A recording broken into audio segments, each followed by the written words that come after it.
2322 Garland versus Gonzalez. Mr. Gannon. Mr. Chief Justice, and may it please the Court. With respect to the original question presented, if the Court reaches it in this case, the government's position is, as Mr. Rayner has just explained in the first case this morning. Section 1231A6 does not compel the bond hearing regime imposed by the Ninth Circuit any more than the Third Circuit after the removal period, not as a matter of the statute's text, nor as a matter of constitutional avoidance.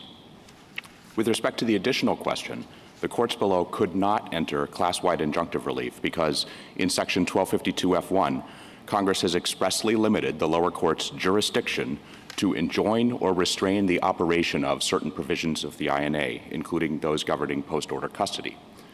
That limitation applies regardless of the nature of the action or claim, so it is not limited to constitutional challenges, and any such limit would only encourage plaintiffs to do what happened here, seek to avoid the bar by advancing implausible statutory constructions under the guise of constitutional avoidance. Moreover, the statute's exception for orders granting relief to an individual alien against whom removal proceedings have been initiated does not permit class-wide relief simply because every current or future member of a class could have qualified for individual relief. That would be inconsistent with Congress's concern about allowing lower courts to remake the immigration system under readings that have not been adopted by this Court. And this Court has stated as much about the exception in 1252F1 3 times, most recently in Jennings, as the Third Circuit recognized it in its decision 2 weeks ago in Brito. I welcome the Court's questions. Mr. Ganning, as I understand your jurisdictional argument, it really all relies on the idea that enjoin means both stop and require. Is that correct? It depends on that with respect to enjoin. Separately, yes. if the question of putting aside the individual issue. No, even setting aside the exception, if you just said that it means that we have to enforce the statute, if you go to their second argument, that the argument that the Court said below, that the operation of the provisions means that we can't be compelled to do this, we can be compelled to do the statute, that would still be compulsion under, that's the way we read that, yes. Okay. I take that as a gloss on what I said. Yes. Okay. So I'm just going to, I mean, of course you're right that if you look up the word enjoin in the dictionary, you can find something that suggests not stop, but something like order or require or something like that.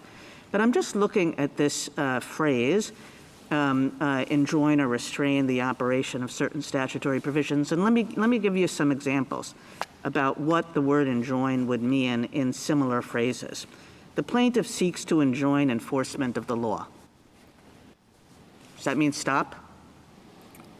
I think it's hard to tell from that context whether it means that they seek to have the law really? enforced. It's the plaintiff seeks to enforce the law as opposed to the plaintiff seeks to enjoin enforcement of the law? Well, doesn't that obviously mean stop enforcement? No. If the plaintiff is saying you are not enforcing the law, I want an injunction that says enforce the law, then the plaintiff would be asking for someone to be enjoined to enforce the law. Okay, let's go a few more. I mean, because to me, the plaintiff seeks to enjoin enforcement of the law. It means like stop enforcing the law. Sometimes it does, and if it were to say on the plaintiff seeks to enjoin, the agency seeks to enjoin the aiding and abetting of securities law violations. In that context, I think it's clear that the agency is trying to stop something that it would consider to be a violation of the law. The federal court lacks jurisdiction to enjoin state court proceedings. I think that they could neither compel state court proceedings nor stop state court proceedings. That's really what it would mean? Just like, really? Either one? It could not compel a state court to have proceeding if it is many of those types of statutes that are limiting interference with another court system, like the Tax Injunction Act, say that the government say that a district court shall not enjoin, suspend, or restrain the collection of state taxes. Okay, and I think that means that they can't order collection of taxes any more than it says that they can order the stopping of collection of state taxes. Now let's say that, I guess, look, I get the point. It just seems to me that the ordinary way of reading any of those three would be, oh, you're obviously looking to stop something. But let's add some stuff. Because this statute says enjoin or restrain the operation of certain statutory provisions. So you're essentially reading it to say the court lacks jurisdiction to stop or require or restrain. Now that would be sort of odd, wouldn't it? I think like that enjoin or restrain, stop or restrain, that's a sensible thing to say. Stop or require or restrain, that's not a sensible thing to say. Well, I think, Justice Kagan, that in this context, the two phrases enjoin or restrain are often thought of in terms of an injunction versus a stay. I agree with you that if you just took these two words in isolation, you could read it as you just said, that one would be affirmative, one would be negative. But as we've been discussing, there are contexts in which enjoin actually means, you know, it can mean either. And in the adjacent provision, F2, enjoin clearly is about stopping removal. Right. So yeah, you got exactly where I was going. I mean, I hate to keep piling on. But now, in addition to like just what this enjoin usually means in similar sentences, plus the fact that restrain is in here, plus there's this provision right next door, 1252 F2. No court shall enjoin the removal of any alien pursuant to a final order unless the alien shows blah, blah, blah. Now that obviously means stop, right? Doesn't mean require. Yes, in that context, because we know, as is like your SEC example, that we know that the non-citizen in that context would be asking for only one direction of relief. Yeah. So I just have to say, like, the sort of normal meaning of enjoin in similar kinds of sentences, the fact that there is a restrain right next to the word enjoin, and the fact that 1252 F2, which obviously only means stop, is right next to 1252 F1.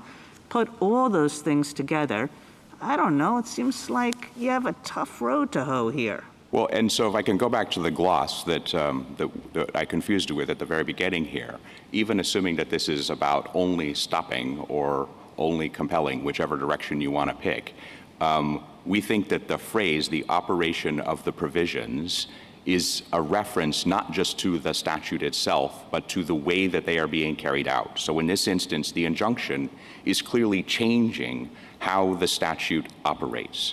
And the operation of the provisions, they only operate through the executive's actions. The cross-reference provisions are the sections of the INA that deal with inspection, apprehension, exclusion, and removal. None of those things have any abstract content in the world that is anything other than the way the government enforces them. And so we think here that if you want to say that you can't force that the enjoin only has the one direction meaning, it would still be a problem if the court is enjoining the operation of the statute as the government carries it out. And it's not just that we think that the phrase operation is synonymous with implementation in this context, but if you look at the exception, it also says that this is other than with respect to the application of such provisions to an individual alien. And so again, the exception is about the way these are being applied. And so we think that in this context, consistent with Congress's recognition that this is regardless of the nature of the action or claim. I'm only half sure I understand your argument, Mr. Gannon, which I'm sure is my fault, not yours. But if I understand the normal, natural meaning of operation as something like the act of operating, you know, the act of functioning, stop the operating of the statute, stop the functioning, right? And the functioning is what the executive branch is doing to carry it out. And we think Congress was concerned about having lower courts order the executive to stop operating the statute, to say you can't do that provision the way you're doing it. We think the statute generally was concerned. Wouldn't that suggest that courts can't prohibit the functioning of the statute, right? But they can enjoin agency operation that's in derogation of the statute. You can't, you know, so there's still some meaning here, and there's still something that a court has no jurisdiction over. because the court cannot prohibit the functioning of a statute. But what is also true is that the court can prohibit agency action that's in violation of the statute. But I wouldn't read the statute that far here, in part because Congress left in the protection for individual cases. And so we know that what Congress is concerned about here is the distinction between a programmatic challenge and an individual challenge. Mr. Gannon, can I ask you another question about the enjoin or restrain language? So I understand we're dealing with an injunction here, but I'd like to understand the scope of the government's argument. Do you agree that this language, enjoin or restrain, would not apply to class-wide declaratory relief? We don't agree with that. We haven't briefed it in this case. It's beyond the scope of the QP, in part because, as you just noted, these cases involve injunctions, and in Gonzalez, it's actually a preliminary injunction. And so the lower courts, with the exception of the Sixth Circuit, have not been receptive to our approach on that. And the plurality in pre-app seems to say that declaratory judgments would not be covered by 1252F. But the argument that we think is a reasonable one is that other similar statutes also preclude declaratory judgments when there's little practical difference from an injunction. And a good example is the Tax Injunction Act, which we quote in our brief. This is 28 U.S.C. 1341. I already mentioned it to Justice Kagan.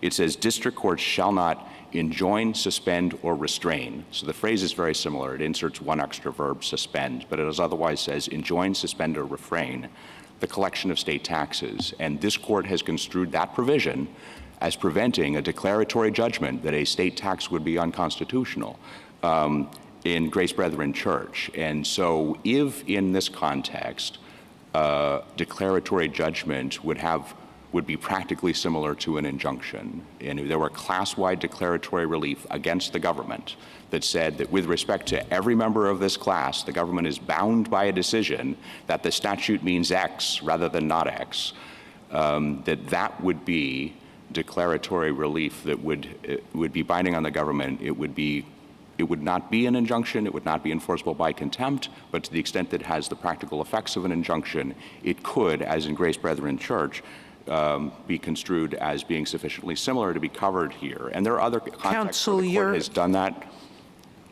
Counsel, I hate to interrupt, but your answer is giving me more concern because you're asking us to make a ruling that would possibly be completely advisory on something that, by your own admission, is very complex.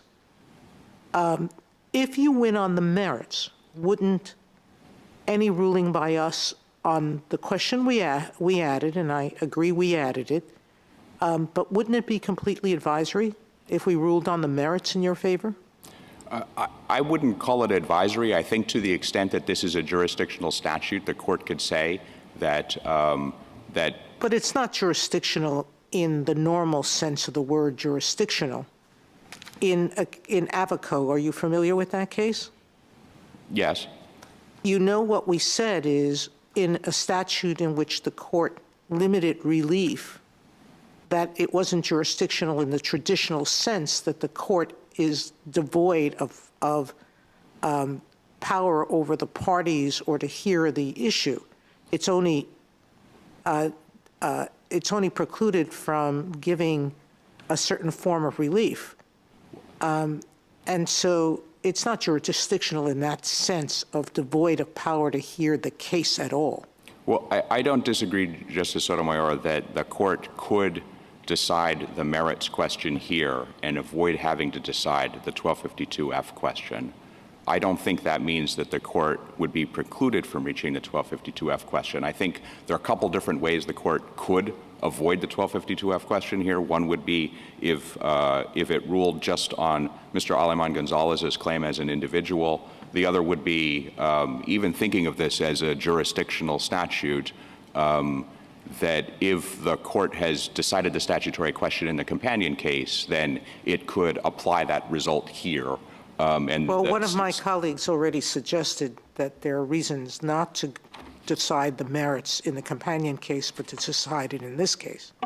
If you're referring to Justice Gorsuch's reference to the question of whether somebody was detained in this case as opposed to the other case, If I could turn to that, Justice Gorsuch, the individual plaintiff here, Mr. Aleman Gonzalez, was also released on bond, and for the same reason, then, essentially, as the named plaintiff in the Third Circuit case, the respondent in the Third Circuit case, for the same reason, he too is not expected to have his next withholding only hearing is not going to be until June 2023. And again, that's because he is on the non-detained docket.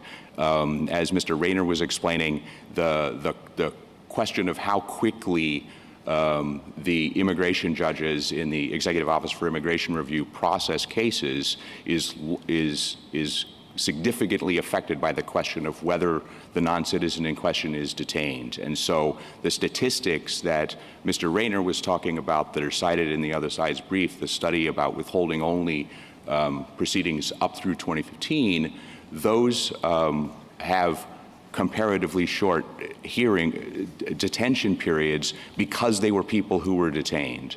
And so in these cases where the Third Circuit and the Ninth Circuit was saying all of these people are going to get bond hearings, and to the extent that they are released, they would then, their withholding only proceeding would then be put in a slower queue. And so that's what's happened here. Now, there are other class members.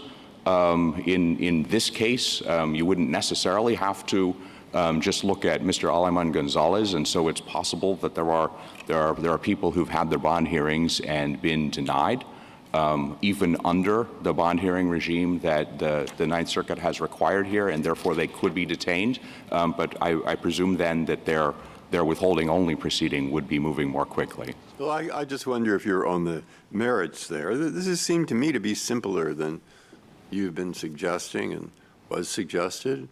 It's not really a statutory case, Zadvitas. I mean, we're talking about bail. And the reason it becomes a statutory case is because the words of the statute are may detain.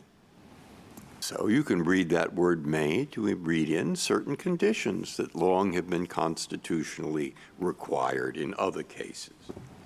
And the reason Demore is different and the reason Rodriguez is different is it didn't use those words, which is just what the court says. Shall be detained are the words there, shall be taken into custody. And so, of course, the majorities thought that made a difference, shall or may. So here we deal with may. Now that's the statutory issue. As far as the underlying issue, I mean, you know it as well as I do. Everybody gets bail hearings that you're going to detain for a significant amount of time. Every criminal case. Debtors used to in debtor prisons. Mental people being confined in hospitals have the equivalent.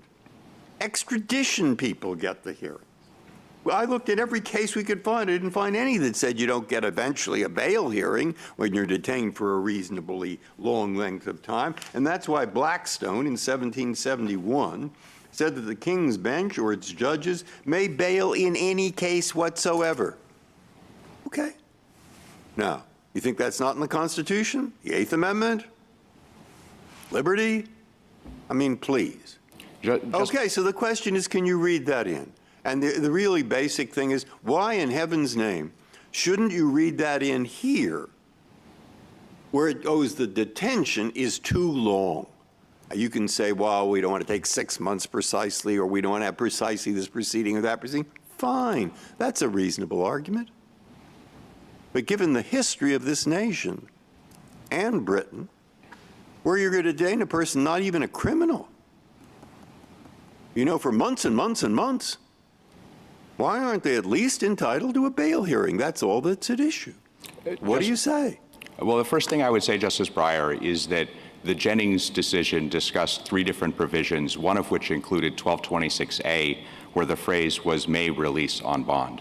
Yeah, but they had other things. It had in there the exception for a single exception, only if he's going to go into the witness program. All right, we both can read what Justice Alito wrote. He wrote a whole big thing about the may, and I read that and the other, and I can make up my mind on that. So can you? Okay. Well, I recall your dissent in that case, so The dissent didn't go on that basis. But no, but what I'm trying to say, Justice Breyer, is that 1226A is a may provision, and that was one of the provisions that the Jennings court concluded could not be construed as requiring the bond hearing requirements that had been imposed there. And the second thing I would... The second thing is it's not because of the word may that they concluded that. But people can go and read that for themselves. Okay, and I know that my dissent tried to make light or tried to make space to do the same thing as ad vitas in other words. And I do believe I wrote what I discussed in the dissent, and I discussed all of I was wrong. I was dissenting. So you're right about that. My point was just that you had made up your mind. But on the second issue of the underlying constitutional entitlement here, and whether there is a right to a bond hearing, the way you're saying, we do think that cases like Damore and Reno against Flores make it clear that Congress can make rules for non-citizens that it can for citizens, and that detention during removal proceedings is constitutionally permissible. Did the courts in those cases, did our court decide that? Did it discuss and decide the constitutional issue? It said that detention during removal proceedings is constitutionally permissible in Damore. We acknowledge that there could be as-applied constitutional challenges, as Justice Barrett pointed out before. And the other thing I would say is that they are getting review under the administrative procedures that we have. And so we are not saying that that they don't get any review. We're saying that we have come up with this regulatory framework under 241.4, and we think that that would satisfy any constitutional minimum here. Well, that's a different point, but I want to get that first point. It is the view of the government that a right that has been in the common law and in the law of the United States, that I could find no exceptions, that you cannot be detained under our Constitution by the executive branch for too long a time, maybe it's 6 months or 7 or 8 months, without at least giving you a bail hearing. It is the position of the government of the United States that it is constitutional to cut that right off. It is our position that in this context, that detention during removal proceedings is constitutionally permissible, and that's true under 1226C, the shall provision that you were talking about, where Congress made the determination as a categorical matter that certain non-citizens posed risks. As Mr. Rayner was explaining in Guzman-Chavez, the court explained that the population at issue here, people in 1231 proceedings, by definition, they have a final order of removal. They have a greater likelihood that they are going to be removed. I'm sorry to interrupt, but just to follow up on Justice Breyer's question. The government, is it contesting? I did not understand Mr. Rayner to contest that a habeas petition seeking relief on a constitutional ground could be entertained by this court on the basis that detention has lasted too long without sufficient explanation. Yes, the other thing that Mr. Rayner mentioned was that in a habeas proceeding that the non-citizen could challenge the lack of statutory authority under Zadvadas on the assumption that if there is not significant likelihood of removal in the reasonably foreseeable future, that's something that the non-citizen has a statutory right to that could be considered. So there could both be a statutory claim and a constitutional claim in a habeas petition as applied in the government's view. It could be, yes. That's very helpful. Thank you. I didn't know if there were any further questions about 1252F. We had not discussed the exception of the statute, which talks about is what the court has addressed 3 times, including in Jennings, to say that it prohibits federal courts from granting class-wide injunctive relief against the operation of these provisions. And we do think that that was a holding in Jennings because the court would not have needed to remand to the Ninth Circuit to consider the scope of the prohibition if the exception hadn't been made inapplicable by that assumption in this court's opinion. And I do think that it's important that the phrase here is an individual alien. That cannot be read without making the term individual superfluous. If you just apply it to class I'm action. sorry, counsel. In Jennings, I thought there were individuals who were not in the same category as this individual in a withholding proceedings. And so the court was remanding because it was avoiding this very issue.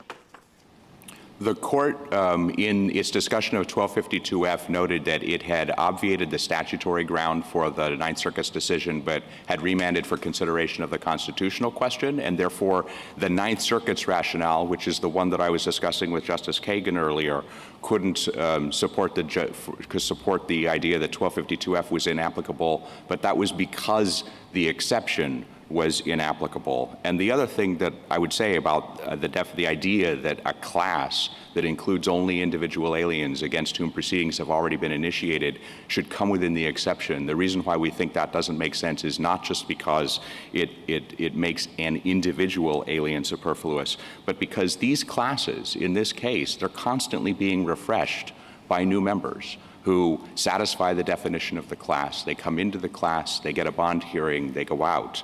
And that means that by definition, at the time the district court entered the injunction here, not all individual aliens before it were people who, against whom proceedings under such part have been initiated. And therefore, the class included people to whom the individual exception didn't apply at the time the injunction was entered.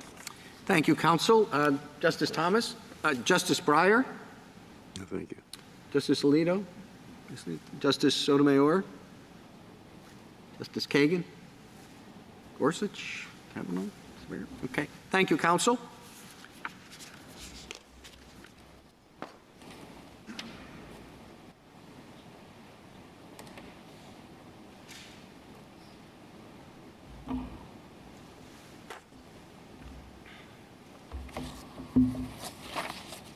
Mr. Adams? Mr. Chief Justice, and may it please the court, it's a bedrock principle in our legal system that where the government seeks to lock up a human being for a prolonged period, that person is entitled to a hearing before an independent decision maker to determine whether detention is justified. The Court of Appeals was correct to read the statute to require such a hearing for two reasons. First, the text itself. It calls for a determination to either detain or release such individuals, and it identifies the traditional Bell hearing criteria for that decision. Second, constitutional avoidance requires this textual reading, as held in Zidvitas, interpreting the statute to permit the agency to lock up persons for prolonged periods at their discretion, often more than a year, without the most basic prerequisite of due process raises serious constitutional concerns. Petitioners concede the due process clause requires a neutral decision maker, yet they contend that ICE officers qualify as such. But just as the sheriff or prosecutor cannot decide on bail, so too an ICE officer does not qualify as the neutral or detached decision maker free of the competitive enterprise of law enforcement. The agency's own regulations interpret this very statute to require an adversarial hearing before immigration judges for those it seeks to detain beyond 6 months as especially dangerous. It follows that others detained under the same statute are entitled to similar protection against unlawful detention. Nor does 1252F1 preclude the lower courts from providing class-wide injunctions here because the court's orders did not enjoin the operation of the statute, only conduct that violated the statute. It continued to apply to all class members. I welcome the court's questions. It is notable that the statute does not require detention.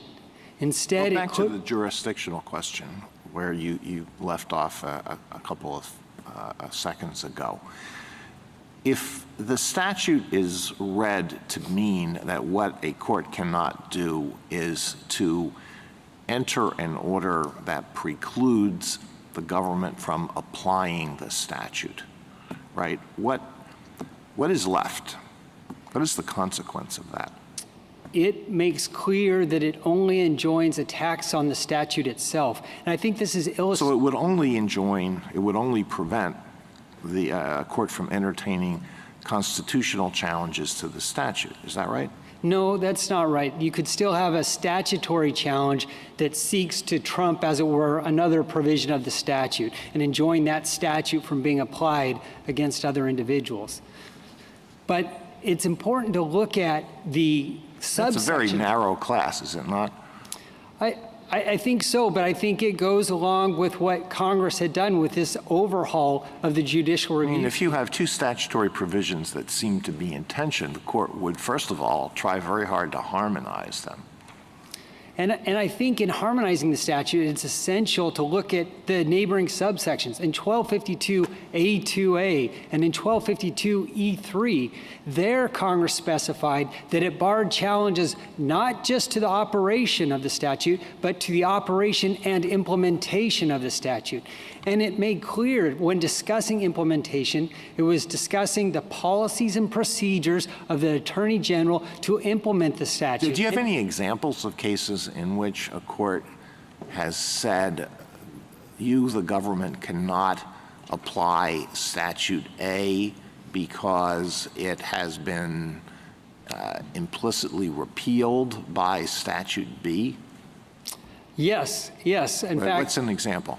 Gonzalez in the Ninth Circuit, a case we litigated, was a class action challenging whether the neighboring provision in 1231A5, the reinstatement orders, could be applied to a group who had already applied for adjustment of status under a separate immigration provision. And did it just say that that was the wrong provision, or did it say that a provision had been implicitly repealed? It said that the challenge was that 1255I enjoined the government from reinstating those orders unless the government first adjudicated and lawfully completed the application process for those adjustment applications. Mr. Adams, I presume that what's lying behind Justice Alito's question is some notion that you might be able to come up with a few cases here or there, and there might be this separate category of statute versus statute kind of litigation. But mostly your reading of the provision is going to put constitutional questions in this court and only this court, and is going to leave application questions to the lower courts. In other words, questions of, is the agency complying with the statute? That goes to the lower courts. And questions of, is the statute constitutional? That skips the lower courts and comes to us. And I guess, one thing that Mr. Gannon and the government says about this is, well, isn't that weird because it disfavors constitutional review? So what's the answer to that? Well, the answer is constitutional review is still available at the lower courts. Even under the government's theory, individuals can bring those constitutional challenges, and there can still be applications for declaratory relief under the Constitution. So the lower courts still retain that authority. In addition, I would point out that this court has repeatedly affirmed the rule that where a statute may be read to infringe upon the court's equitable authority, the court assumes that it does not, absent express language, absent the clearest command. And we don't have that clear command. In contrast, you look at 1252A2, you look at 1252E3, and there Congress was explicit where it talked about challenges to implementation, to policies and procedures to determine whether they are consistent with the statute. That's precisely the type of challenge we have here. But Congress chose not to use that language in 1252F1. Instead, it only sought to limit injunctions as to the operation of the statute itself. And that is, again, we look at, in Rodriguez, it was instructive because it highlighted that distinction. In remanding the case to the Court of Appeals, it distinguished between an injunction that would enjoin the statute itself, as the remaining constitutional challenge would, as opposed to an injunction that only sought to enjoin conduct that a court had found had violated the statute. Counsel, I agree with you that when Congress wants to preclude class actions, it tends to do it so explicitly. It did so in this same statute, in 1252E1B, yet it didn't do it here. Here it talked about individual actions, and this is much closer to the Yamasaki case, isn't it? It is, and that goes to the second reason why 1252F1 does not apply to this case, because Congress's reference that carved out the possibility for anyone who is already subjected to these detention or deportation provisions to seek injunctive relief for themselves. Now, the government seeks to limit that by referencing that exception by referencing the individual alien phrase. But again, in Califano versus Yamasaki, this court, in another judicial review statute, made clear that a reference to the individual applicant and even reference to case-by-case claims adjudication is not sufficient. There must be a clear an expression of Congress's intent to eliminate the default rule that class procedure, that class certification is available or class relief is available. And Congress did not do that here. And as Justice Sotomayor pointed out, that's illustrated amply by the fact in the neighboring subsection in 1252. Counsel, can I cut you off? Because I think you've answered that part of my question, but I had a different, more important one to raise with you, which is earlier you were getting to constitutional questions as to whether the agency's procedures were adequate or not. But these cases, no one has reached the constitutional issues below, and I don't know why we should. Why don't we go back to the statutory rulings in these cases? And Justice Alito raised an important question on Vermont Yankee. Yes. Could you address that? Meaning the statutory reading of both circuits, this one, the third and the ninth, is that bond hearings are required, and bond hearings are required before IJs, and the government needs to bear the burden of proof beyond a reasonable doubt. And I think that Justice Alito's question was, how does those requirements by the courts below, why don't they violate Vermont Yankee? In Vermont Yankee, this court clarified that the government could not be required to provide additional procedural protections, but it made clear that that was absent constitutional constraints.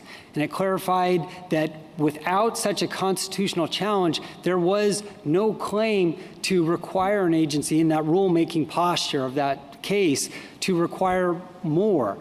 But what's important here is that the statute itself provides these rights. As this court has construed the statute in Zidvitas, at the point detention becomes prolonged at 6 months, there must be a determination as to the reasonable foreseeability and the risk of danger. The court in that case remanded the matter to the habeas courts to make that determination. That's essential to understand. The court did not instruct INS officials to determine reasonable foreseeability and risk of danger. At the point detention became prolonged, the habeas court retained the authority to make that determination. And that's what we have here. We have a habeas class that was before the lower courts, 2 habeas classes, and those courts found that those class members are entitled to that same determination. Now, the court itself did not conduct the Bell hearing, as is often the case in habeas challenges. A federal court will grant the writ and instruct an immigration judge to conduct the Bell hearing that's required if a Bell hearing is required. But what's clear from the statute, as this court held in Zidvitas, is that in order to ensure that detention remains tethered to its lawful purpose, and as all agreed in Zidvitas, the lawful purpose was either to guard against risk to the community or failure to appear for removal. So what is required to guard against that risk? At the point detention becomes prolonged, there must be a determination as to removability or to flight risk. And that's precisely what the lower courts have ordered, a determination for each one of these individuals at the point their detention becomes prolonged, which this court held in Zidvitas is at 6 months. And Thank you, counsel. Importantly, the agency's procedures themselves and the regulations that provide the government's interpretation fail miserably to ensure that the statute remains tethered to its lawful purpose. They do not provide for an independent decision maker. Time and again, this court has confirmed that when making a custody determination, because physical liberty goes to the core of the Due Process Clause, it requires an independent decision maker, and that can't be a law enforcement officer. Now, the court didn't question the integrity of the sheriff or prosecutor, no more than we're questioning the integrity of the ICE officials. But the point was that their law enforcement responsibilities in arresting, charging, prosecuting the removal of these individuals necessarily color the lens through which they make their own custody why don't you determination. just make a constitutional argument? All of this sounds to me like a constitutional due process argument. In Califano versus Yamasaki, this court clarified that when interpreting a statute that is ambiguous but impacts a liberty interest, it assumes congressional solicitude for fair procedures absent explicit statutory language to the contrary. And that is what we have here. We have Congress making clear. Yeah, okay, but you have to, under that, don't you have to identify an ambiguity in the statute? Does constitutional avoidance mean, oh, we look at this statute and we think it might be unfair as written, but we also don't want to go so far as to say that there's a constitutional right to this, so we're just going to say constitutional avoidance and say that this is in the statute already? In looking at a statute. Wait, what's the ambiguity here? The ambiguity is that Congress made clear that there must be a custody determination, either detain or release, but did not specify how that determination must be made. Now, that lack of precision must be read against the backdrop of our legal heritage that says when you are making a custody determination, you're looking at someone's physical liberty, especially with prolonged detention. It requires an independent decision maker. It requires someone who's not already involved in arresting and charging and prosecuting these individuals. And yet ICE has not provided that. They've retained the authority themselves. I'm sorry to interrupt, but on that score, I've heard that point a number of times. It resonates with me. But I would have thought that the Constitution, if it does apply, would require a truly neutral magistrate, perhaps. And you keep referring to other ICE employees as neutral magistrates, and I just wonder about that. I think the important or the critical distinction is that the officials who are assigned to adjudicate the custody determinations not share the law enforcement responsibilities. That is, their responsibilities don't include involvement. And sometimes that's true in administrative agencies, and sometimes it's not, right? I mean, ALJs don't share responsibilities, but other administrative judges often do. And can from case to case. It's not so here, I understand, but it can be the case. Do you think the Constitution is satisfied by an immigration judge who is an employee of the Department of Justice conduct the hearings? We do think that it is satisfied by that because the immigration judges are an independent unit within the Department of Justice that is not involved in arresting or bringing charges regarding the individuals that are before it. And ultimately, there certainly are agencies that require less for their adjudicators, but never in the context of physical liberty. Yeah, in the context of physical liberty, it's usually a good deal more. Exactly. A good deal more than an immigration judge, with all respect to those who work day in and day out in the trenches as immigration judges. It is true that it generally requires a judicial official to make that physical liberty determination. But it's also true that there's a system in place that Congress has put in place to make custody determinations in the immigration context. But Mr. Adams, and this I think picks up on the questions that both Justice Alito and Justice Gorsuch are asking. In a 2241 proceeding, if you're bringing a habeas action, you do have a judge. So you have a truly neutral decision maker, as Justice Gorsuch is suggesting, not someone who's a member of the executive branch. kind of to Justice Alito's questions, I mean, I think Justice Alito's questions reflect the concern that some of our post-Advitas cases have articulated, that you can't rewrite a statute because of avoidance questions. So at some point, the statute is either unconstitutional or it's constitutional, and you can't rewrite it to avoid constitutional problems. So let's say that we think that some of the let's say that we think that your argument pushes that limit and is maybe asking us to rewrite the statute. Why just not bring the constitutional challenge? Is it just because to do that you would run into the class action bar? And so maybe that's, the government says that it's the class action bar that's actually, or that's actually causing these kind of contorted arguments of the statute. Why isn't a habeas proceeding the better way to handle this? Because this court has already construed the statute in Zidvitas to allow for a challenge to the statutory. But put that aside, okay? I think that's what Justice Barrett's asking you to do, and I'm asking you to do at any rate. Put that aside. In the abstract, on first principles, why wouldn't that be the more natural and maybe the more efficacious route, the better route for your clients?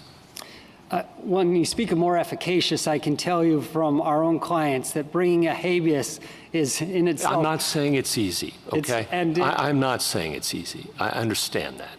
I do. But we have had this case now before us in 3 different iterations, I think, since I've been here. The statutory case doesn't seem easy either, with respect. It's been up, it's been down, it's been back, and it's been forth. And just one more chance or thoughts about why not a constitutional challenge to the statutory regime? To be clear, there is a constitutional challenge that was brought in these actions, and there's an alternative claim that the courts did not reach because they followed this court's guidance of first addressing the statutory claims.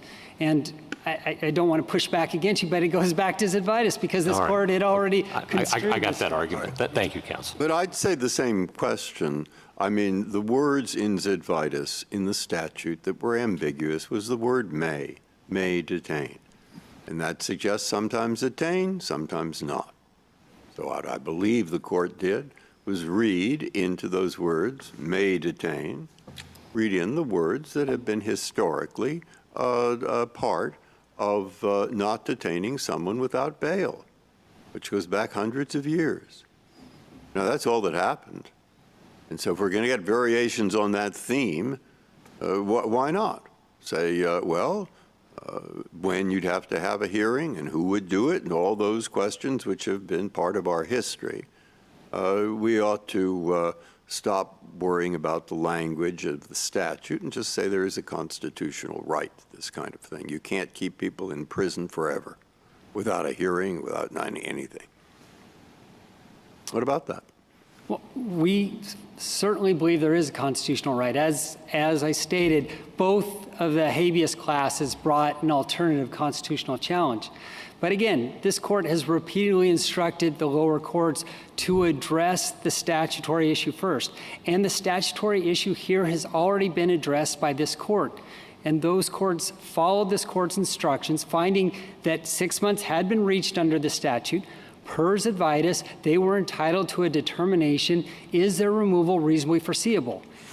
If not, there is a presumption of release there. But even if their removal is reasonably foreseeable, then there must be a determination. And again, this court instructed the habeas courts to make that determination as to whether there were factors of risk to the community that justified continued detention. Well, just to take the most obvious part of what the lower courts have held, or the part of what the lower courts have held that may stray the furthest from the word may. How do you get clear and convincing evidence out of may? Well, I would like to make 2 points on that. First, the Court of Appeals in the Ninth Circuit did not rely upon the statute to make that interpretation. Instead, that derives from a separate decision, Singh, which was a constitutional finding. And for that very reason, the government disavowed raising that issue in Aleman Gonzalez in footnote 3 of their petition for cert. So the lower courts did not interpret the statute to require any specific burden. Then where did it come from? That's a constitutional requirement? As a Convincing evidence is a constitutional requirement? I'm sorry, I missed the last part. The Constitution requires the clear and convincing evidence burden.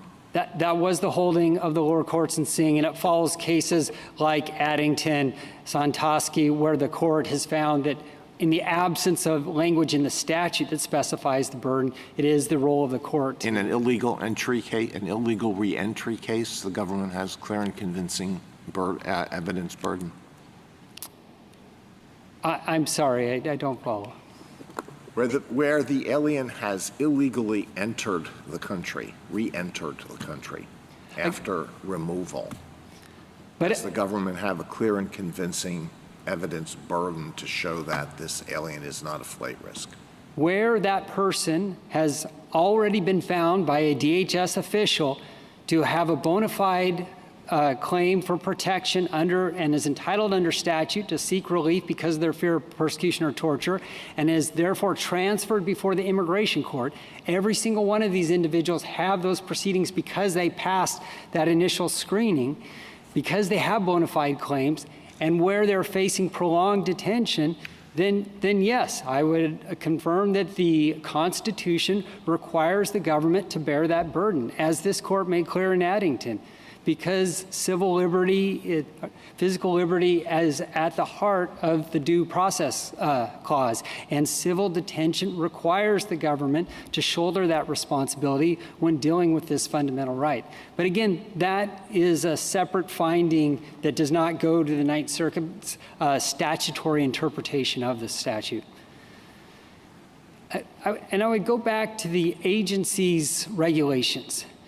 Not only do they not provide an independent decision maker, they do not provide an adversarial hearing. Earlier, the Petitioner's Counsel asserted that there's an entitlement to counsel at these interviews. Well, that is wrong. Even their own regulations say that the individual may be accompanied at the discretion of both ICE and the detaining institution. So only if ICE affords you that right. And in my experience, that never happens. You're never notified that ICE is going to drop by the cell at 2:30 tomorrow afternoon to show up. That simply does not occur. There is no right to confront the evidence. If the agency has decided that you are to remain detained because you present a risk because of a burglary charge against you, you don't have the opportunity to even learn of that charge or that basis for the agency's reasoning. You don't have the opportunity to present the documents to show that that charge was subsequently dismissed. Or if they're relying on the fact that your case is on appeal, you don't have the opportunity to then confront that evidence and point out that you actually prevailed before the lower court, but now the government has appealed your case, dragging it out for another year. All of these are clear interpretations from the government that demonstrate the statute is no longer tethered to its lawful purpose. If you look at Mr. Aleman, he was denied release on custody after 6 months based solely on the fact that he continued to be in withholding-only proceedings. There was no individualized analysis of risk or of danger to the community, risk of flight or danger to the community. All it was a rubber stamp by the same agency affirming its prior decision to keep him in custody. And indeed, the regulations themselves under 241.4D1, under the custody determination, states that even though an individual must demonstrate they are not a flight risk or a danger to the community in order to be released, that the agency retains the discretion to continue their detention, illustrating amply that their detention is no longer tethered to its lawful purpose. In Vitus, both the majority and the dissent clearly agreed that the purpose of the statute was to prevent risk of flight or danger.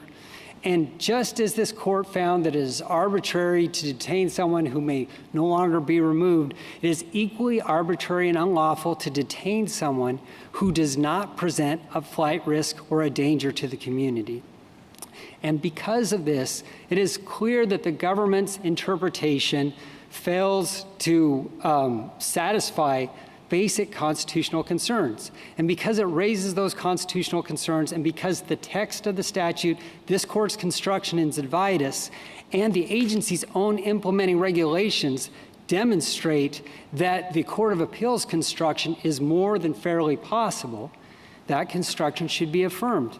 The lower courts had the authority and the responsibility under Zidvitas to make those independent determinations at the point the individuals before them, the class members' detention became prolonged. And that does not mean they're going to get out at 6 months. It only indicates that they will have a neutral decision maker deciding whether in fact their detention remains tethered to its lawful purpose. In Zidvitas, there were, up until now, we've received 756 class member bond hearings. Counsel, could you turn back to the question we asked, because you've spent very little time on the injunction question? Yes. With respect to the injunction, I think there's 3 basic points as to why the lower court's injunction does, and we talked about operation of the statute versus implementation, but with respect to the prior point of whether it's adding additional procedures, I would just emphasize that the court's injunction is making certain that every class member before it receives the determination that this court required in Zidvitas. In Zidvitas, it referred it back to the 2 petitioners. And contrary to petitioner statements earlier, every class member is already in proceedings. Both class definitions required that those, in order to qualify as a class member, required that the individual already be subject to detention under 1231A6. And so by the express language of the statute, they qualify for that exception. Every single one of them has already suffered the brunt of the detention provision at issue and is therefore entitled to seek relief from this court. And as this court has repeatedly affirmed, unless there are clear words to the contrary or words that provide the necessary and inescapable inference, as this court said in Mitchell, it will not interpret a statute to infringe or to limit its equitable authority. And yet that is what the government is asking this court to do, to broadly read 1252F1 to limit this court's equitable authority, even though the neighboring subsections, in contrasting the language, demonstrate that Congress was not targeting class actions and that it was only targeting challenges that would impede the operation, that is, attack the statute itself, as opposed to those challenges against the policies and procedures that the Attorney General implemented to purportedly to fulfill the scope of the statute. How many members are there in the class? In the Al-Iman class, we get quarterly reports, and there's been 756 bond hearings provided. There's a little less than 1,000, but not everyone gets a bond hearing because sometimes they're immediately removed after 6 months, or it's clear their removal is imminent, or they don't seek it. So there's been 756 of those class members who've received a bond. Of those— Well, the statute says an individual. So you think an individual covers at least 756 people? Yes, there's 756 individuals, every single one of them who's a member of the certified class who's subject to these provisions. Thank you, counsel. Justice Thomas? Justice Breyer, anything further? No, thank you. Justice Alito? Justice Sotomayor? No, thank you. Okay. Justice Gorsuch? Thank you, counsel. Thank you. Rebuttal, Mr. Gannon? Thank you, Mr. Chief Justice. I'll start with a couple points about the 1252F question.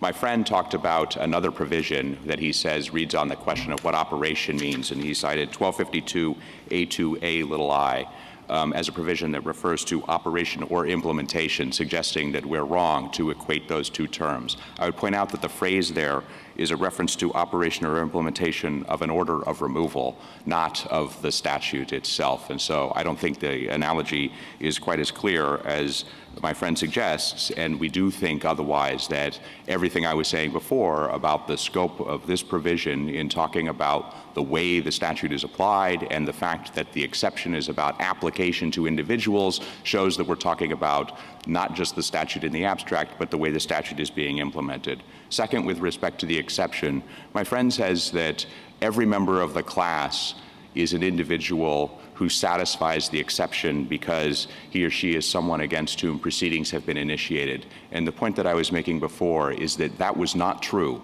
at the time that the injunctive relief was entered by the district court or when it was affirmed by the Court of Appeals. There are 750-some people who've come in and out of the class, and so this is a standing instruction that is renewed every time somebody satisfies its criteria, and that means that at the time the district court was entering that injunction, it was applying it to individuals who did not satisfy the exception. Some future person who is going to come into being and then satisfy the definition of the class. And so I don't think that even that understanding of a class that includes only individuals for whom a court could enter relief is satisfied in these circumstances with a rolling class like that.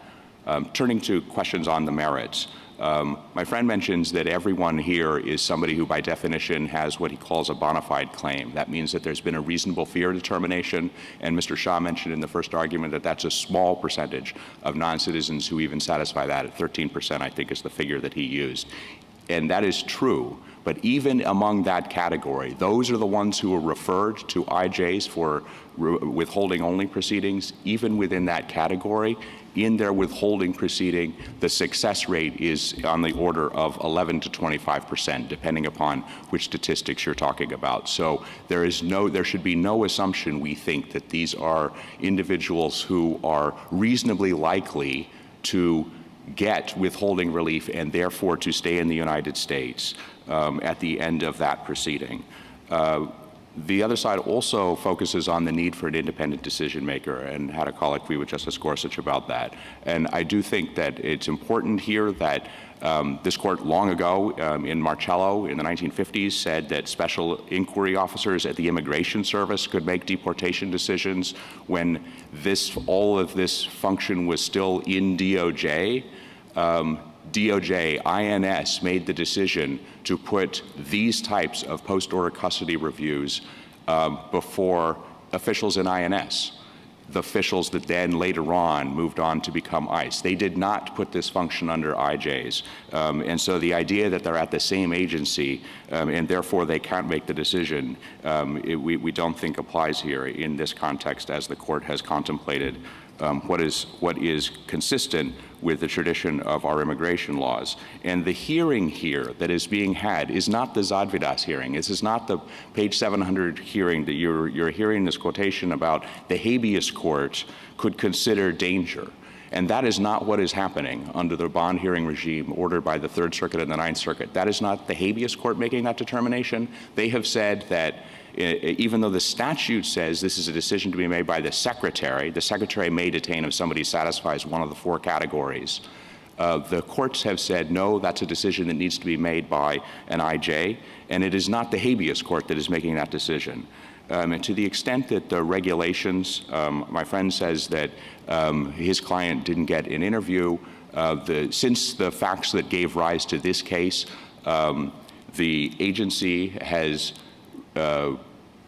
circulated a memorandum to the field reminding everyone and reiterating the importance of the personal interview requirement.